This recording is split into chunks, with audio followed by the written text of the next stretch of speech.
All right, folks, y'all asked for it. Well, you didn't really ask for it. I just thought it'd be a good idea with the way current prices have been. Everybody's talking about it. Everybody's wondering. Gas prices are soaring. Fuel prices are soaring. What are we doing? Oh my God, there is no shortage. Let's just dispel that right now. There is no fuel shortage. We got plenty of fuel. There is plenty of fuel in the U.S. market. The problem is we've had 2 years of COVID. We've had people who stayed home, who didn't work, who played it safe. And there's nothing wrong with that. Fuel demand was down for 2 years. And now in the past 6 months, people have been getting back to work. They have been going places. They've been RVing. The RV market just blew up like mad over the past couple years. People were buying them left and right because they wanted to isolate. They wanted to quarantine, but they wanted to get out and see the world. Well, not a lot of people were doing it though, but we had a bigger group. Well, with fuel prices, it's driven on demand. It's that thing we all learned in economics, the law of supply and demand. If you have a high supply and a low demand, the prices are low. If you have a low supply and a high demand, the prices are high. But there are times where you have a big supply and a big demand, and those prices are going to keep going up. Why? Because people are money hungry. They want the money. I'm not going to fault them. I'm in an oil field driven business. And when oil is up, my pay is up. I'm not going to complain one bit. But does it hurt at the pump? Yes, it does. So let's do something about it. Let's help each other out. And let's discuss, how can we save money? How can we be better RVers? How can we save ourselves at the pump and in our wallet and in our bank account? But yet, let's still go out and have fun. So, I got to get my prompter working so I can bring this to y'all. You got to excuse me, it's the first time I've done this. So, here are 10 ways to save fuel while towing. The number one ways, check your tire pressure. Studies have shown that 20 to 30% of vehicles' fuel consumption is tire related. Properly inflated tires have less rolling resistance, meaning your engine works less to get you moving. By properly inflating your tires on both your tow vehicle and your trailer, you decrease overall tow resistance. And that allows your engine to work more efficiently.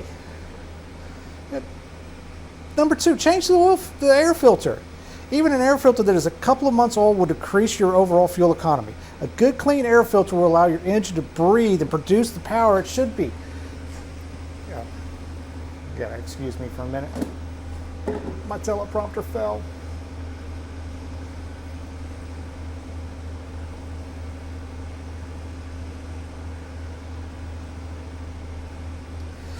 Even just blowing out your current air filter every few hundred miles with compressed air helps to maintain it. And most RVers keep a small portable air compressor to inflate their tires, and if you have the right attachments, you can clean your air filter real fast too. It really helps. Number three, keep it in tune. A vehicle needing a tune-up and regular maintenance will not only burn more fuel, but is more likely to have a breakdown. And we all know when that happens, it's when we least expect it. It'll break down in the middle of nowhere and you're like, well, shit. We've all been there. We've all done it. Coffee. So, proper tune-ups and oil changes, routine maintenance, keep your engine running at near peak performance for a very long time. Number four, lighten your load. I mean, come on, do you really need all that shit?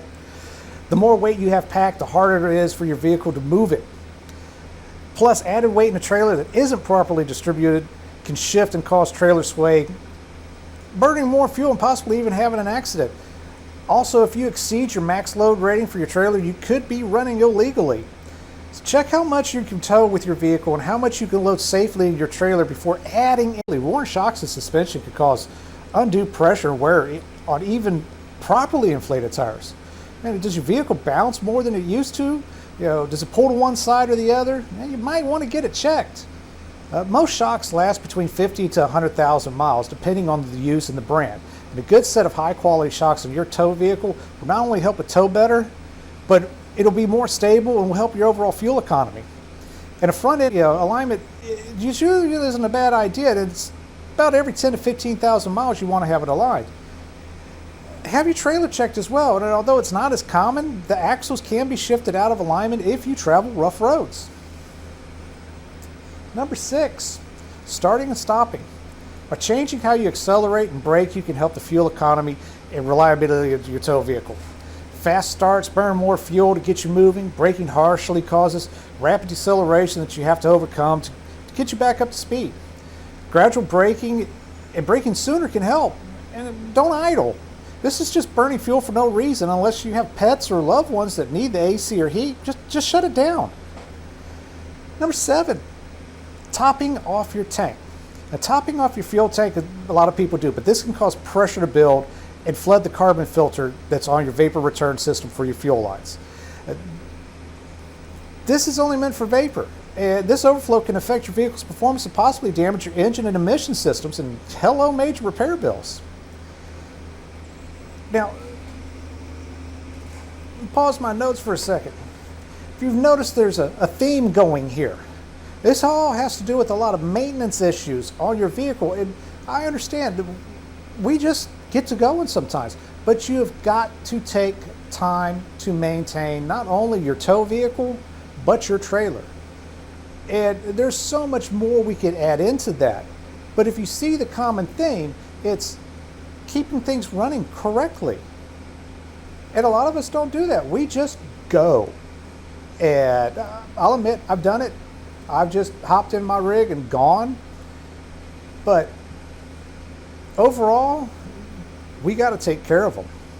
And making sure that your tires are inflated and you're not overfilling it. You've got a proper alignment and your suspension and shocks are good. It goes a long way to keeping your vehicle ready and avoids breakdowns. So let's keep moving on. So the number 8, avoiding high traffic areas. Now you're probably thinking, well, how could, you know what? Waze, Siri, all these traffic apps actually have traffic monitors, and they will help you monitor traffic.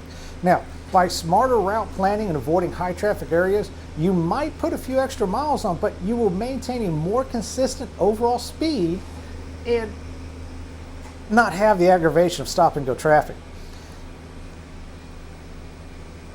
Even leaving an hour earlier or later can allow you to miss major traffic congestion. By taking alternate RV friendly routes, you may also stumble on that little gem that you might have otherwise missed. And now you got this great memory because you took a different route. And cruise control is the next one. A lot of people, contrary to the old myths, you can tow with cruise control. And this helps you maintain a more consistent speed and increases your fuel economy substantially sometimes. But remember, it's best to do it on flat terrain and not recommended in hilly or mountainous country. Number 10, speed. A consistent speed keeps you moving and burning less fuel than alternating your speed. And most vehicles do best between 50 and 60 miles per hour. Now, some highways have higher posted speeds, 70 and even 80. But I wouldn't recommend towing anything of those speeds. I highly recommend you try and keep it, about 5 miles under the speed limit. But I keep mine right about 60, sometimes 65. And this is going to be subjective.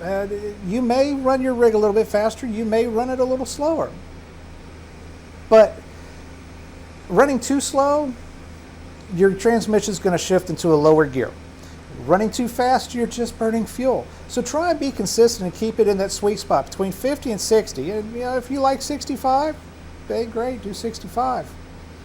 But just be aware that the faster you go, the more fuel you're going to burn. So that's pretty much my top 10. It's a quick list. It's an easy list, and you can all do it. Now I'm going to give you a bonus. And this one's going to blow your mind. You're going to be like, Captain Josh, what the hell? This has absolutely nothing to do with maintenance. This has absolutely nothing to do with anything, but actually it does. It actually does. Because a properly maintained vehicle is properly maintained inside and out. And I do mean inside and out. Your engine, your interior, everything. And from the outside, get my notes going again, wash and wax. And believe it or not, but a properly washed and waxed vehicle actually does get better fuel economy. And research has shown that a clean and waxed vehicle has better aerodynamics, allowing the air to flow over it easier, and thus adding to your overall fuel economy by almost 2.5 miles per gallon. In some cases. And y'all thought I was just being a clean freak about your rigs looking dirty, but you know, science. So yeah, go wash your truck. Go wash and wax your camper. It's going to help your fuel economy. So that's about it. 10 tips and a bonus in less than 15 minutes, and I'm enjoying coffee. So until next time, y'all stay groovy, and we'll see you out there on the road.